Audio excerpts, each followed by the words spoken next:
Olá, eu sou a professora Ângela Martins, da Sala de Leitura da Escola Municipal Manuel de Abreu, e eu vou dar continuidade à leitura em capítulos do livro O Saci, de Monteiro Lobato. Vamos conferir o segundo capítulo, O Sítio de Dona Benta. Este é o maior capítulo do livro, pois ele conta em detalhes como era o sítio de Dona Benta e tudo o que havia nele. Acompanhe comigo!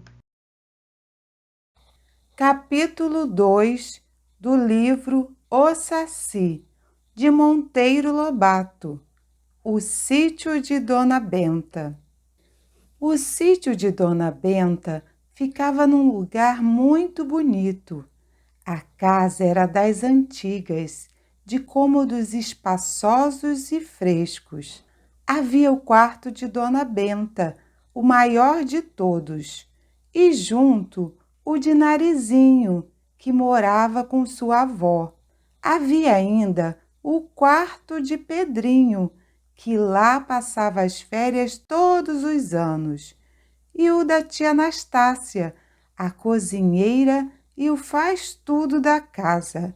Emília e o Visconde não tinham quartos, moravam num cantinho do escritório, onde ficavam as 3 estantes de livros e a mesa de estudo da menina. A sala de jantar era bem espaçosa, com janelas dando para o jardim. Depois vinha a copa e a cozinha. E sala de visitas? Tinha? Como não? Uma sala de visitas com piano, sofá de cabiúna, de palhinha tão bem esticada que cantava quando Pedrinho batia-lhe tapas. 2 poltronas do mesmo estilo e 6 cadeiras.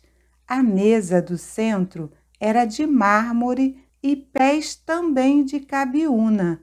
Encostadas às paredes, havia 2 meias mesas também de mármore, cheias de enfeites, 3 casais de sais vestidos, vários caramujos e estrelas do mar, 2 redomas com velas dentro, tudo colocado sobre os pertences de miçangas feitos por Narizinho.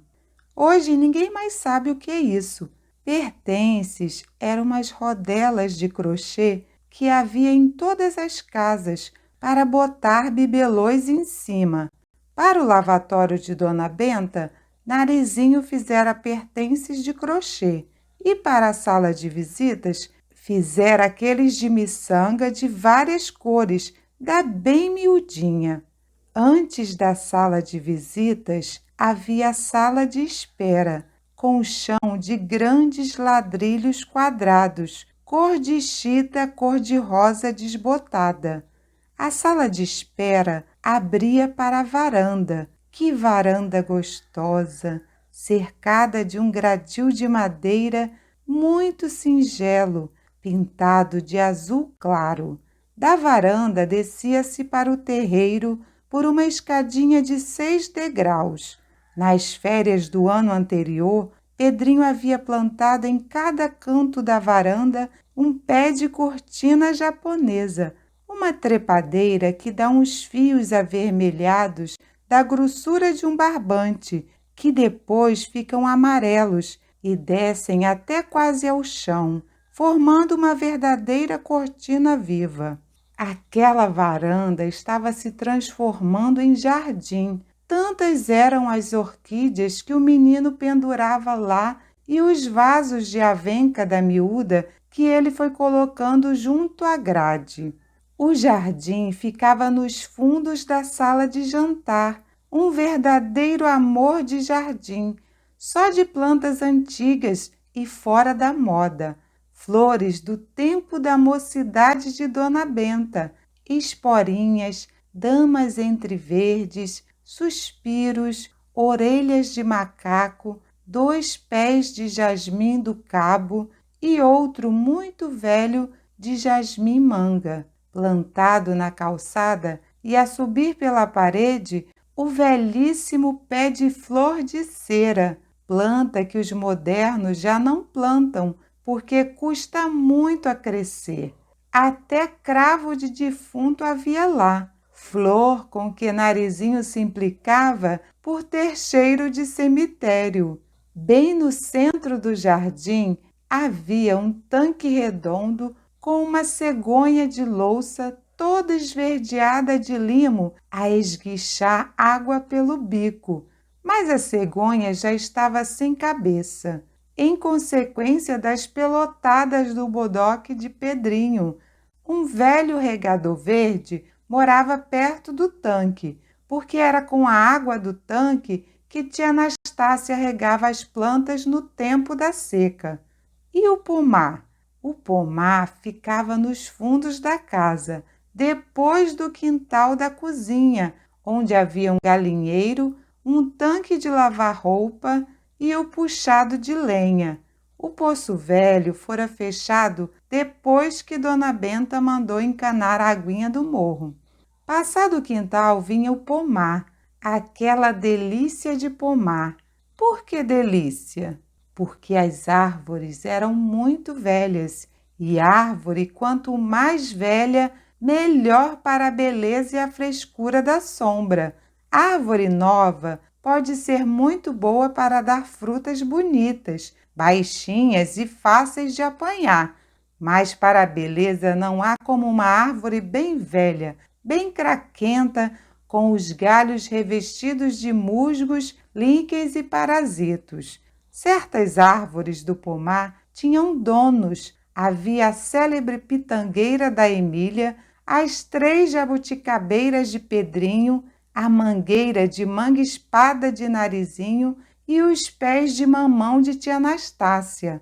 Até o Visconde tinha sua árvore, um pezinho de romã muito feio e raquítico. O resto das árvores não era de ninguém, era de todos. E quantas!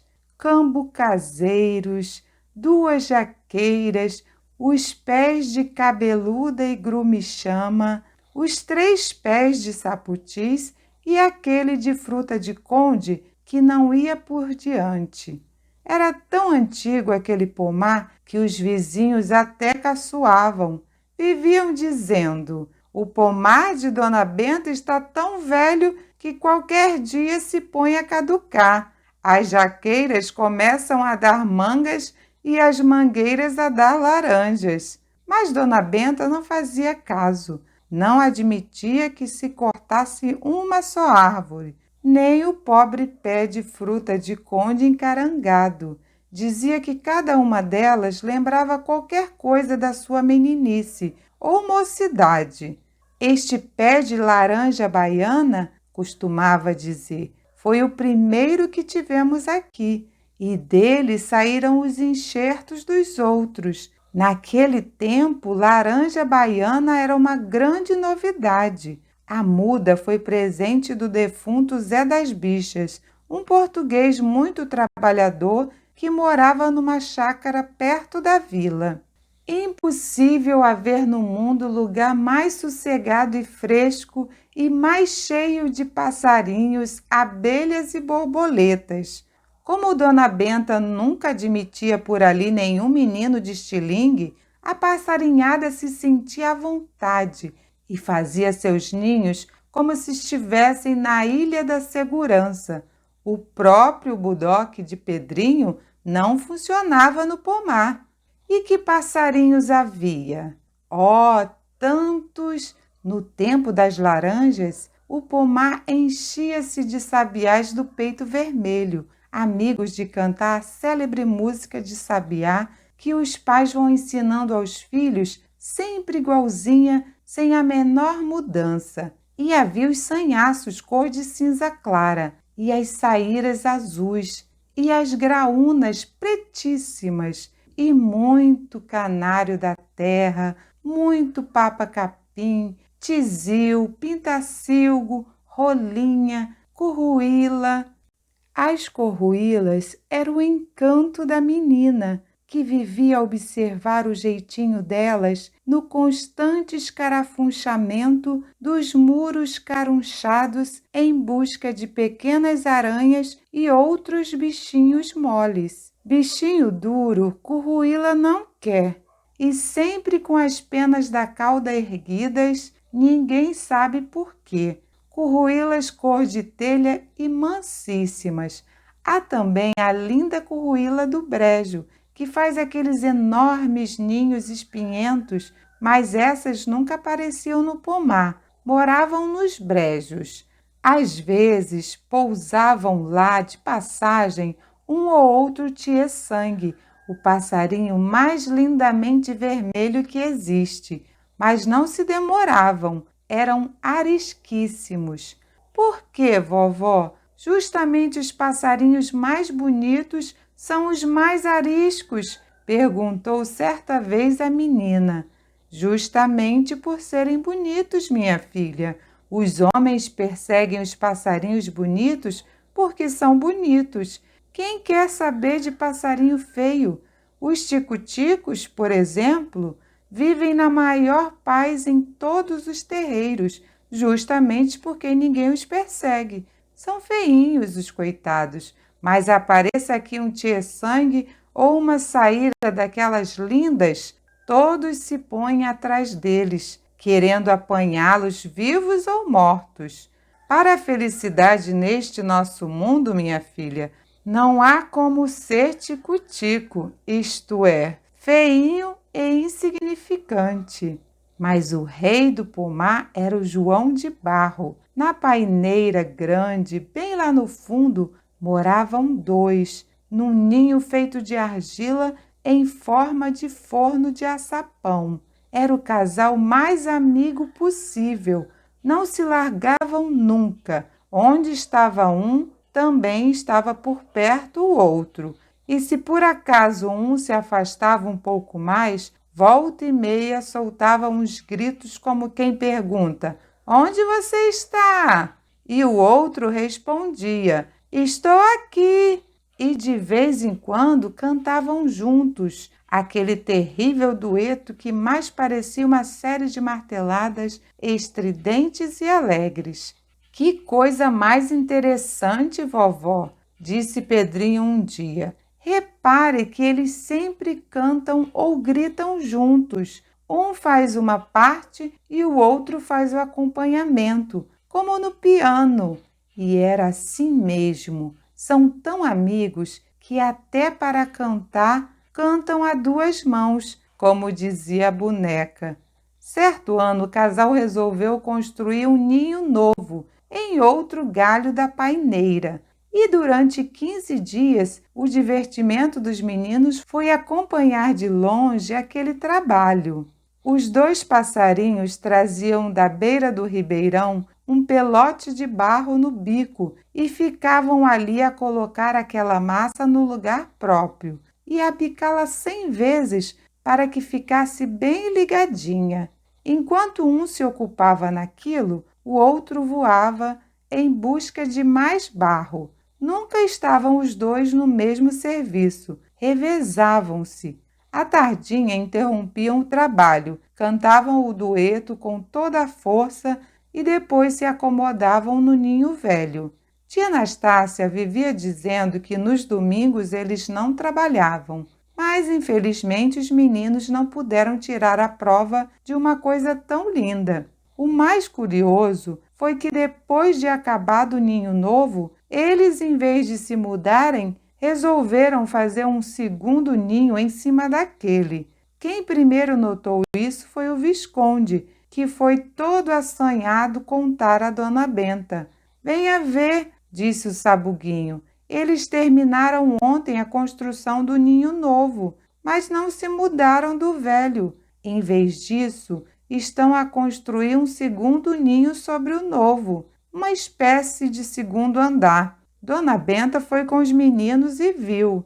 "Por que será, vovó?" quis saber Pedrinho. "Não sei, meu filho, mas eles devem ter lá as suas razões." "Eu sei", berrou Emília, "é para alugar."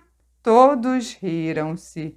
"Eu acho", disse Narizinho, que é para acomodar os filhotes quando chegarem ao ponto de voar. Isso não, observou Dona Benta, porque se os pais construíssem casas para os filhos, estes não aprenderiam a arte da construção e essa arte se perderia. É fazendo que se aprende, já disse o velho Camões. Mas então esses passarinhos raciocinam, vovó. Têm inteligência. Está claro que tem, meu filho. A inteligência é uma faculdade que aparece em todos os seres, não só no homem. Até as plantas revelam inteligência. O que há é que a inteligência varia muito de grau. É pequeniníssima nas galinhas e nos perus, mas já bem desenvolvida no João de Barro.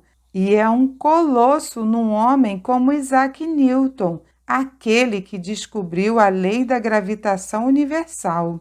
No terreiro do sítio, em frente à varanda, havia sempre um mastro de São João, que Pedrinho fincava na véspera do dia desse santo, a 24 de junho, quando vinha pelas férias. Ele mesmo cortava o pau no mato, ele mesmo o descascava e pintava inteirinho, com arabescos vermelhos, amarelos e azuis. No topo do mastro colocava a bandeira de São João, que era um quadrado de sarrafo, espécie de moldura na qual pregava com tachinhas um retrato de São João meninote com um cordeirinho no braço. Essas bandeiras estampadas em morim custavam R$ 1,50 na venda do Elias Turco, lá na estrada. O terreiro era vedado por uma cerca de pau a pique, rachões de guarantã. Bem no centro ficava a porteira. Para lá da porteira era o pasto, onde havia um célebre cupim de 1,5 m de altura. E mais adiante um velho cedro, ainda do tempo da Mata Virgem. Através do pasto seguia o caminho, ou a estrada que ia ter à vila, a 1,5 léguas dali. No fim do pasto, perto da ponte, aparecia a casinha do tio Barnabé e a figueira grande, e bem lá adiante o capoeirão dos tucanos, uma verdadeira mata virgem onde até onça, macucos e jacus havia. E que mais? Ah, sim, o ribeirão que passava pela porta do tio Barnabé cortava o pasto e vinha fazer as divisas do pomar com as terras de plantação. Impossível haver no mundo um ribeirão mais lindo, de água mais limpa, com tantas pedrinhas roliças de todas as cores no fundo. Em certos pontos viam-se pequenas praias de areia branca. Nas curvas, a água quase que parava, formando os célebres poços onde Pedrinho pescava lambaris e bagres. As beiras de água rasa eram a zona dos guarus, o peixinho menor que existe. Aos domingos, tia Anastácia saía a mariscar de peneira. Os meninos davam pulos de alegria. A boa negra metia-se na água até a cintura e ia descendo o ribeirão, com eles a acompanhá-la da margem aos gritos. Aqui, Anastácia, aqui nestes capinzinhos! A negra, muito cautelosamente, mergulhava a peneira por baixo dos capinzinhos boiantes e surpreendia de repente de surpresa. A água escoava-se pelos furos e na peneira aparecia uma porção de vidinhas aquáticas a saltar e espernejar. Guarus barrigudinhos, lambarizinhos novos, pequeninas traíras e, de vez em quando, um baratão d'água muito casquento e feio, e outros bichinhos ainda incompreensíveis e sem nome. Certo dia a peneira trouxe uma cobra d'água verde que a negra jogou sobre o capim da margem. Foi uma gritaria e uma correria das crianças. Não tenham medo que não é venenosa, disse a negra, rindo-se com toda a gengivada vermelha de fora. Mas os meninos não quiseram saber de nada, ficaram a espiar de longe. A cobra verde foi coleando por entre os capins e se sumiu de novo na água. O mais importante daquelas mariscagens eram os camarõezinhos de água doce, moles e transparentes, que tia Anastácia apanhava em quantidade. A carregadeira do samburá, a cestinha redonda que os mariscadores usam para recolher o peixe, era sempre narizinho. A menina ia passando os camarões da peneira para o samburá com muito medo de ser mordida. Só os agarrava pelo fio da barba. Pedrinho ria-se. Boba, onde se viu camarão morder? E ela, a gente nunca sabe. No jantar daqueles domingos, quando aparecia na mesa o prato travessa cheio de camarõezinhos fritos, bem pururucas e vermelhos, as crianças até sapateavam de gosto. E se com os camarõezinhos vinha alguma pequena traíra ou bagre, a disputa era certa. A traíra é minha, berrava um. É minha, gritava outro. O remédio era sempre uma das célebres sentenças de Salomão de Dona Benta. Como vocês são dois e a traíra é uma só, eu como a traíra e vocês repartem os camarões. Cessava incontinente a disputa e a travessa de camarão ia diminuindo, até não ficar nem um fio de barba. Pois é, pessoal, semanalmente eu irei postar 1 ou 2 capítulos para você acompanhar. No próximo capítulo, Pedrinho está de férias no sítio e anda com a cabeça cheia de sacis.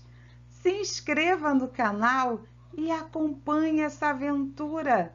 Tchau, pessoal, e até o próximo capítulo do livro O Saci, de Monteiro Lobato.